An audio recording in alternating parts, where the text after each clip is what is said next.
개장 전 74분 오늘장을 움직일 이슈들 함께 짚어보겠습니다. 먼저 지난주 금요일 시장 특징 먼저 헤드라인으로 체크해볼까요? 외국인 3거래일 연속 한국 증시 매도 차익 실현 지속입니다. 짧은 기간의 증시를 끌어올린 주체는 바로 외국인이었죠.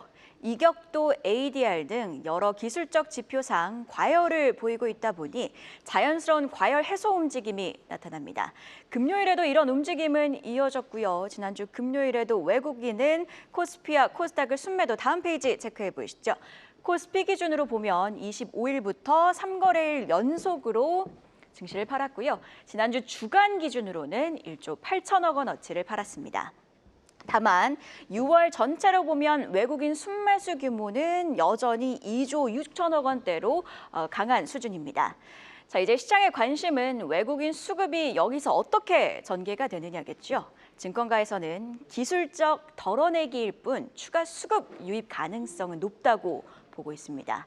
삼성증권은 시계를 더 길게 놓고 보면 외국인은 지난 4월까지 대규모 순매도세로 임했고 외국인 수급이 상당히 비워진 상태라며 이번 매도 역시 일시적인 조정일 가능성이 있다고 분석을 하기도 했습니다. 하나증권은 좀 더 구조적인 이유를 들었는데요. 바로 실질 실효 환율, 단순 환율이 아니라 물가와 교역 비중까지 반영한 실질 구매력 지표를 언급합니다. 현재 이 원화는요, 실질 실효 환율 기준 9%가량 저평가되어 있다고 분석을 했는데요. 즉, 원화의 실질 가치가 낮게 평가되고 있어 앞으로는 평가 절상 여지가 있고 이는 외국인의 자금 재유입을 자극할 수 있다고 진단을 했습니다. 그러니까 원달러 환율 추이도 무시할 수는 없겠다, 이렇게 보면 되겠죠. 자, 외국인 수급 전망 짚어봤고요. 이와 함께 오늘 시장을 움직일 무버들 확인해 봐야겠죠. 지수 차원에서 보자면 관세 협상과 관련해 미국 정부 내에서 여러 발언들이 오가고 있는 가운데 간밤 트럼프 미국 대통령은 상호 관세 유예 연장 필요성에는 필요가 없을 것이라고 선을 그었고요. 아직 우리와 미국 간의 협상은 진전이 없는 상황. 외부 변수가 불확실한 가운데 내부적으로는 여당은 이번 주 임시국회 내 상법 개정안을 통과시킨다는 입장입니다. 2차 전지와 태양광 섹터를 움직일 뉴스로는요. 일단 미국 감세안이 상원 통과를 위한 첫 관문을 넘긴 가운데 디테일을 좀 보자면 신차 전기차 세액공제 종료 조건이 기존에는 법안 서명 후 180일 이내 종료였다면 2025년 9월 30일까지로 유지 후 종료 기간이 조금 더 앞당겨졌고요. 태양광 풍력 발전 관련 투자 세액공제도 일부 축소, 여기에 중국산 기술 및 부품을 사용하면 오히려 세금을 내야 한다는 조항도 신설됐죠. 오늘장 2차 전지 그리고 신재생 에너지 관련주 추이 확인해 봐야겠습니다. 자, 이와 함께 이재명 정부 2차 인선도 주목을 받을 것으로 보입니다. 산업통상자원부 장관의 기재부 관료 출신의 기업인 김정관 두산에너빌리티 사장이 지명이 됐습니다. 자, 이를 어떻게 해석해야 하는지는 관점에 따라 조금 다르겠습니다만 일단 탈원전 기조는 아니라는 점, 즉 에너지 믹스를 확실히 추진하겠다는 뜻으로도 읽히죠. 앞서 인선 결과에 네이버, LG 계열사 주가들이 변동성을 보였던 만큼 오늘장 두산에너빌리티 주가 추이도 체크를 해봐야겠고요. 그리고 또 한 가지. 기재부 장관 후보자로 구윤철 전 국무조정실장이 지명이 됐는데요. 지명 이후 인터뷰에서 AI 집중 투자로 성장 동력을 만들 것이라고 발언을 하는 등 역시나 AI 분야에 올인하겠다는 입장입니다. 정부 정책의 방향은 AI로 향하고 있다는 점을 다시 한 번 더 확인할 수 있는 대목 같고요. 자, 다시 큰 틀에서 오늘 지수 방향성을 좀 생각을 해볼까요? 연일 차익 실현을 겪고 있는 우리 증시, 이번 주는 3,100선 재돌파 시험대입니다. 외부 변수인 관세 문제는 이미 알려져 있는 재료라 타격은 덜할 수 있겠죠. 시선은 앞서 정책 진전, 특히 상법 개정으로 향하고 있습니다. 이번 주 처리를 이야기하고 있는 여당, 오늘은 경제 7개 단체와 만나 의견을 청취한다고 합니다. 일각에서는요, 유예 기간 그리고 형법 개정 없이 즉시 시행할 것이라는 전망들도 나오고 있죠. 증시가 기대감을 반영해 오른 만큼 이번 주는 뉴스에 따라 지수 방향성이 갈릴 것으로 보입니다. 헤드라인도 함께 주시해 보시죠. 그럼 금요일 장 마감 이후에 나온 공시는 안혜수 캐스터와 함께 체크해 볼까요? 안녕하세요. 안혜수입니다. 태광산업이 3,200억 원 규모의 자사주 전량을 교환사채로 발행한다고 공시했습니다. 태광산업이 교환사채 발행으로 조달한 자금은 올해 2천억 원, 내년엔 1,200억 원으로 신사업 투자에 사용할 계획이라고 밝혔는데요. 이번엔 지분율 24.41%에 달하는 자사주 27만 1,769주를 교환사채 발행을 의결했습니다.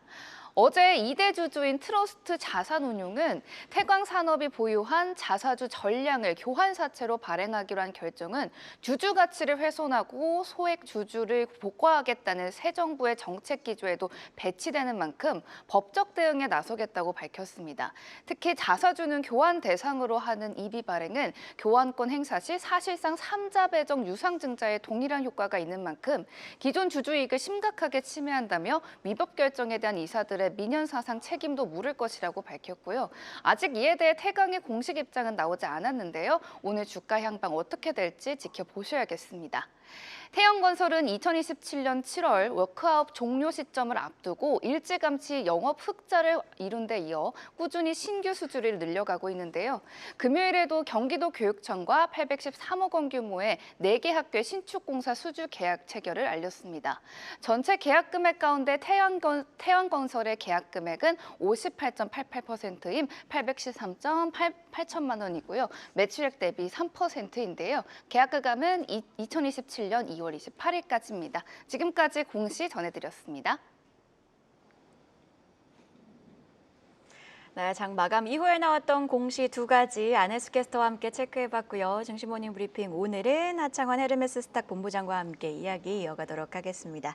자, 본부장님 저희 공시 자세히 짚어보도록 할 텐데 첫 번째 공시였죠. 태광산업이 자사주 전량을 교환 대상으로 하는 3,200억 원 규모의 교환사채 발행을 공시를 했습니다.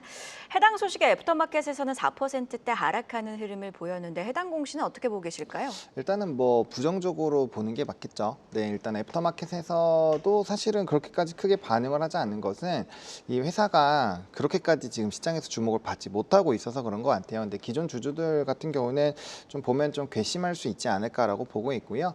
거기에 따라서 지금 트러스톤 자산운용 같은 경우는 이제 상법 개정이나 이런 것들을 조금 피하기 위한 그런 좀 꼼수가 아니냐라고 좀 맹비난을 했습니다. 그리고 이제 가처분 등에 대한 내용도 나왔기 때문에 이게 좀 법적 분쟁으로 넘어갈 수 있을 것 같고요. 최근에 이러한 이슈로 인해서 뭔가 좀 이벤트가 생기면 주가가 그래도 꽤 주목도가 높아지는 편이에요.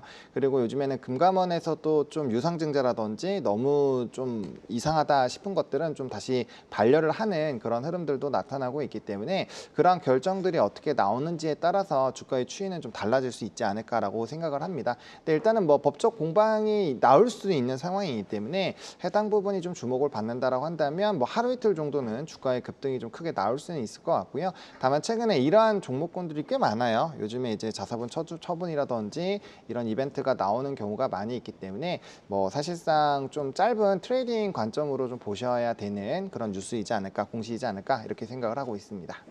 태광산업과 관련해서는 계속해서 나올 뉴스들을 추가적으로 좀 더 지켜볼 필요가 있겠네요. 두 번째 공시 넘어가도록 하겠습니다.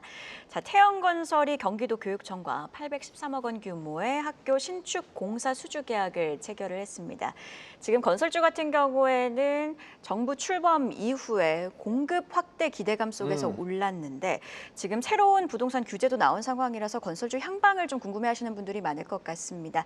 태영건설 전망 그리고 건설주 주가 전망도 좀 들어볼까요? 일단 뭐 태영건설 같은 경우는 다들 아시다시피 워크아웃 이후에 지금 이제 결과값은 좀 좋아지고 있어요. 흑자도 좀 만들어내고 있는 상황이고 최근에는 계약을 해지하는 건수보다는 신규로 수주받는 건들이 많다 보니까 일단은 조금 회복도가 나올 수 있지 않겠느냐라는 얘기가 나오고는 있고요. 다만 아직까지 좀 갈 길이 멀다라는 얘기들도 있습니다. 근데 이제 최악은 조금 벗어나는 거 아니냐. 일단 이러한 방향으로 좀 생각을 해보시면 좋을 것 같고요. 추가적으로 아직 워크아웃 기간이 남아 있기 때문에 그 사이에 이제 계속적으로 잘 해나가야 되는 부담감은 있습니다. 이제 머스트 조건이 되는 거죠. 그래서 그 부분을 좀 생각을 해보셔야 될 것 같고요.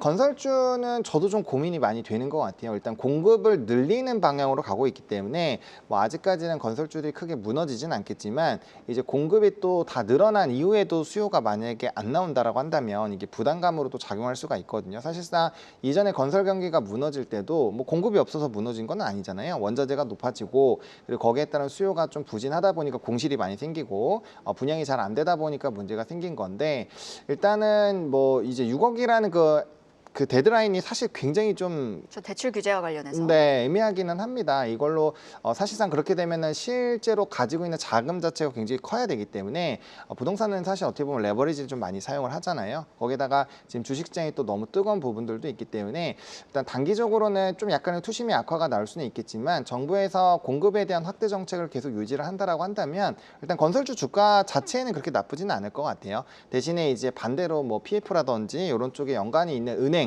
특히나 은행 쪽에 오히려 좀 부정적인 영향을 받을 수 있기 때문에 건설보다는 대출이나 이런 것들에 따라서 이자 소득이 줄어드는 뭐 증권이나 이제 은행 쪽들이 조금 더 타격을 받을 수도 있겠다라는 방향으로 일단 보시는 게 좋지 않을까 생각합니다. 관련해서 짧게 한 가지 여쭤보면 건설주들이 미리 좀 실적 기대감 속에서 오른 경향이 있어요. 그렇다면 반대로 이 상승폭을 내줄 가능성도 있을까요? 사실 건설주 같은 경우는 내수 주택 경기로만 올라간 종목은 주가의 상승폭이 엄청 크지는 않아요. 이제 바닥권에서 지수 올라온 정도만큼 딱 올라왔거든요. 근데 이제 건설주들 중에서 많이 올라온 건 사실 원전과 연관이 되어 있는 건데 오늘 또 산업부 장관 후보의 두산 에너빌리티 사장이 또 이제 후보로 올라왔기 때문에 아마 원전에 대한 국내 정책 트리거가 좀 더 확대가 되는 것이 아니냐라는 기대감이 높아질 수 있거든요. 그래서 오히려 많이 올라간 원전 관련돼 있는 건설사들 같은 경우는 뭐 주가가 저는 더 오히려 상승할 수 있지 않을까라고 보고 있고요. 만약에 이 이슈로 많이 빠진다 건설주들이 그러면 이제 그런 것들은 좀 눌림 매수가 저는 가능하지 않을까. 현대건설 같은 경우는 해외 기업과 MOU 이슈들도 그 주말 사이에 있었거든요. 그래서 해당 내용들도 체크를 해보시면 좋을 것 같습니다. 결국 건설주를 볼 때는 역시나 좀 정책에 따라서 차별적으로 접근해 볼 필요가 있어 보입니다. 자, 이번에는요. 전일장 핫했던 섹터에서 이슈 찾아보는 시간이죠. 이슈픽 심수영 캐스터가 준비했습니다. 이슈픽 오늘은 구리 관련 이야기로 시작합니다. 지금 보시는 이 사진은 프랑스의 한 기차역 사진입니다. 최근 영국과 프랑스를 잇는 유로스타의 승객들은 구리 가격 상승으로 인해 황당한 일을 겪었다고 하는데요. 철도망에 전력을 공급하는 구리 전선이 도난을 당해 열차가 멈춰섰기 때문입니다. 구리 가격의 경우 간밤에는 약세 보이긴 했지만 톤당 9,870달러 선에서 거래되고 있는데요. 이런 가운데 골드만삭스에서 구리 가격이 오는 8월 톤당 1,050달러로 정점을 찍을 것으로 전망하자 지난주 금요일 전선주들이 일제히 상승 가도를 달렸습니다. 기존엔 공급 과잉이라는 시각이 우세했지만 관세 부과 전에 미국에서 물량을 확보하려는 수요가 몰리면서 공급 부족이 발생했다는 분석이 나왔는데요. 구리 가격 동향 유심히 지켜보며 전선주 투자 전략도 세워보시죠. 다음 소식도 살펴보겠습니다. 석유화학업계가 장기 불황에 빠진 가운데 주요 기업들이 비핵심 사업 정리에 나섰습니다.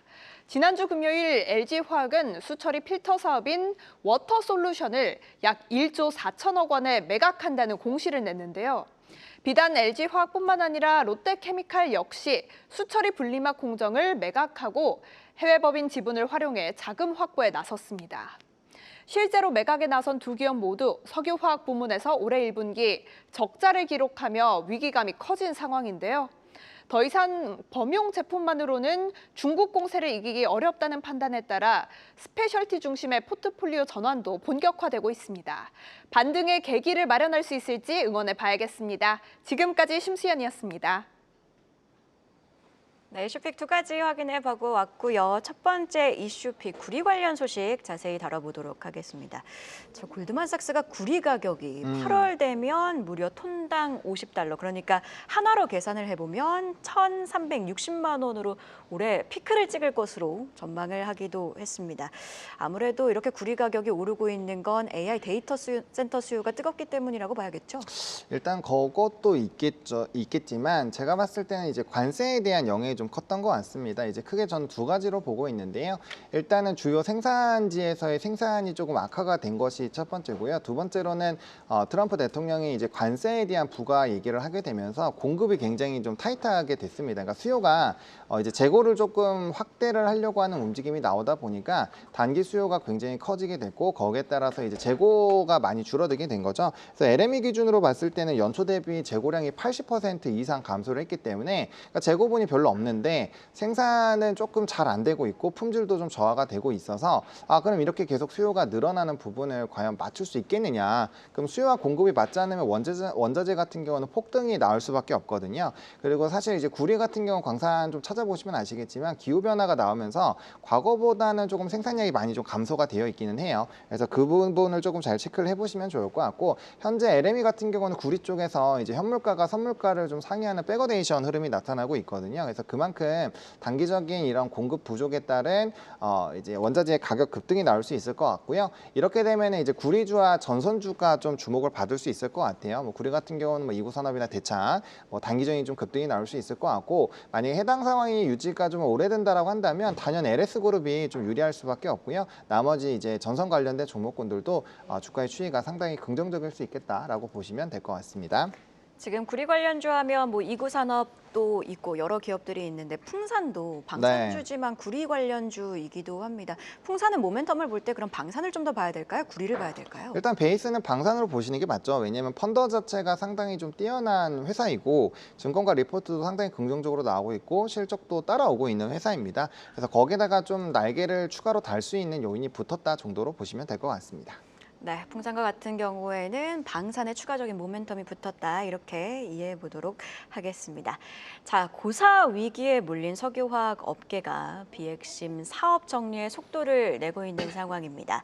과거 캐시카우 역할을 했던 범용 제품만으로는 더 이상 안 된다. 그러니까 중국의 추격이 매서운 상황이라 이런 움직임을 단행하고 있는데요.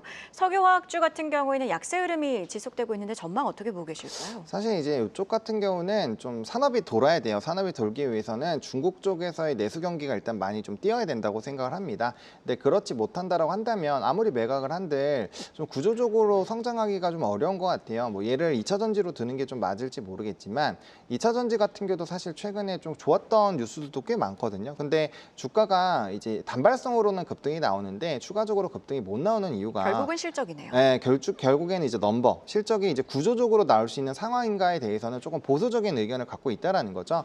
근데 최근 시장을 보시면은 주가가 굉장히 좀 크게 올라간 종목군을 보면 거의 다 실적 베이스가 가요. 그러니까 뭐 정부의 강력한 정책이 아닌 이상으로는 다 실적 베이스로 움직이거든요. 그렇기 때문에 석유화학 쪽은 이런 이제 케미칼 쪽은 이 부분이 해소가 되지 않으면 제가 봤을 때 매각 관련된 이슈로 어느 정도 이제 유동성이라든지 뭐 채무 상환이라든지 이런 것들을 하겠죠. 그래서 거기에 따른 주가가 단기적으로는 좀 올라올 수 있겠지만 이게 과연 구조적으로 올라올 수 있는가에 대해서는 좀 물음표가 있기 때문에 산업이 턴하기 전까지는 아무리 지수가 높아지더라도 조금 소외가 받을 수 있기 때문에 뭐 단기적인 트레이딩 관점으로 보시는 건 나쁘지 않겠지만 구조적인 이런 좀 중장기 포트로 세우시는 거는 아직 좀 너무 이르지 않나라고 정리를 드리겠습니다.